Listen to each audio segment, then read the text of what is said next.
శ్రీశ్రీ గారు అన్నట్టు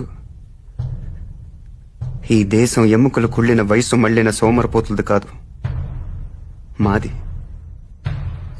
ఈ దేశం స్విస్ బ్యాంకుల్లో డబ్బులు దాచుకోవటానికి దేశాన్ని తాకట్టు పెట్టే రాజకీయ నాయకులది కాదు, మాది. ఈ దేశం పోలీసుల చేతిలో ఉండాల్సిన తుపాకుల్ని ఫ్యాక్షనిస్టుల చేతిలో పెట్టి రౌడీ రాజ్యం చేయిస్తున్న హత్య రాజకీయవాదులది కాదు, మాది. ఈ దేశం తండ్రి చేస్తే కొడుక్కి, భర్త చేస్తే భార్యకి, అన్న చేస్తే తమ్ముడికి సీట్లు ఇచ్చే అవకాశవాద పార్టీలది కాదు, మాది. మా యువతరానిది. ఒకప్పుడు చేలో వరేస్తే ఇంత ఆదాయం వస్తుందని, పళ్ళ తోటలైతే ఇంత లాభం వస్తుందని అందరూ ఆశపడేవారు. రాజకీయాల్లోకి వస్తే దిమ్మ తిరిగిపోయే ఆదాయం వస్తుంది అనుకుంటున్నారు. ఒకప్పుడు పోలీసులను చూస్తే సామాన్యుడికి భయం, ఇప్పుడు పొలిటికల్ లీడర్స్ ని చూస్తే పోలీసులకు భయం. రౌడీలు, గూండాలు చేరి రాజకీయాలను రణరంగంగా మారుస్తున్నారు. సామాన్యులు రాజకీయాల్లో అడుగు పెట్టాలంటే భయపడుతున్నారు.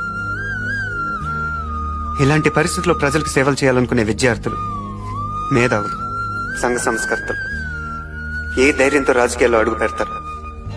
ఈ దేశాన్ని ఎవరు ముందుకు నడిపేస్తారు?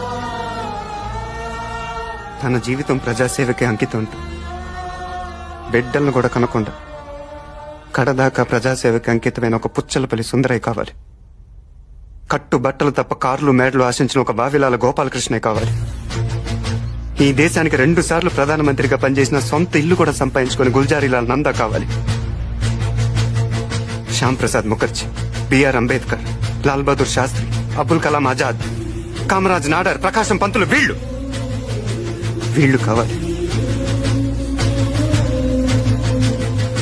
సామాన్యంగా యువతరం దారి తప్పిందంటారు.